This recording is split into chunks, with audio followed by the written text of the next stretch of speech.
വൃന്ദാവനത്തിലെ ജനങ്ങള് എപ്പോഴും രാധേ രാധേ എന്നുള്ള നാമം ജപിച്ച് കേട്ടിട്ടുണ്ട് അല്ലെ?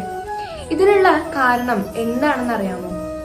സാക്ഷാൽ മഹാദേവൻ പത്മപുരാണത്തില് ഉത്തരഖണ്ഡത്തില് പറയുന്നുണ്ട്, ഞാൻ തന്നെ എന്റെ ആരാധ്യനായ ശ്രീരാമന്റെ നാമം ജപിക്കുന്നു. ആ ശ്രീരാമന്റെ ഒരു നാമം ഒരു വിഷ്ണു സഹസ്രനാമത്തിന് തുല്യമാണ്. അതായത് ഭഗവാൻ വിഷ്ണുവിന്റെ 1000 നാമങ്ങൾ ജപിക്കുന്നതിന്റെ തുല്യമാണ്.